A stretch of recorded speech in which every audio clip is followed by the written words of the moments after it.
Writing Prompts, WP. There is a dungeon deemed Coughing Baby Easy, used by everyone to train rookies, test spells, and as a hangout spot for ordinary children. A roaming, frenzied super monster from the most dangerous region just took one look at it, froze, became scarily aware of where it was, then fled. The dungeon was known far and wide as the one used for training. Officially, the name was the Old Grotto, but it had visitors from all over, and the name varied based on the location they came from. Usually it was translation mishaps, elderly cavern or the like. Everyone knew what was being talked about. The dungeon itself was exceptionally simple. The entrance led to a ring of rooms populated with the occasional slime or a lone skeleton. At the far end of the ring was a door that led to the boss room. The boss was a slightly larger slime with a skull. It always lifted itself out of a little pool of water in the corner and burbled aggressively before actually advancing or attacking, usually only scaring of kids who weren't ready to begin with. No one thought much of the place. Beyond that, it actually smelled nice for a slime spawner, or giving a skeleton a funny look for holding a sword wrong.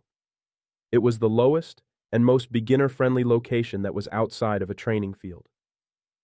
When news traveled of a wandering dread knight, an undead typically only found in a lich lord's domain, but apparently strong enough to have rebelled and escaped its control, people were concerned. When news traveled that it was approaching the Old Grotto, they got worried that the best beginner training ground would be subsumed, taken and controlled by the greater monster to do its bidding.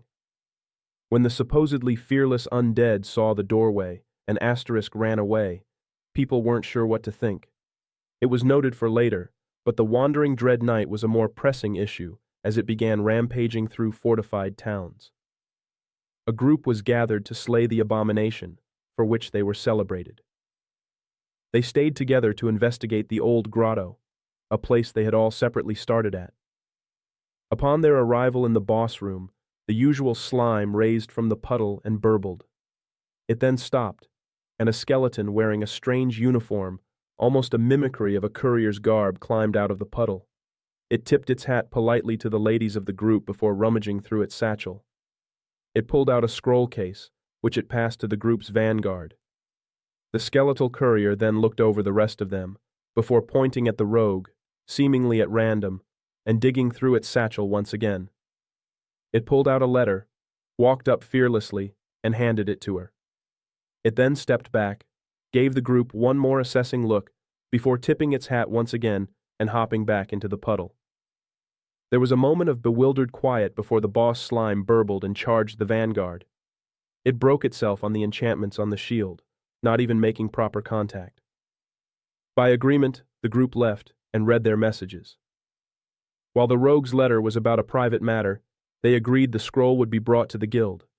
There it remains, with beautiful calligraphy, a secret that is never to be shared with the public. The kids are fun. Worry not, they shall be safe in my care.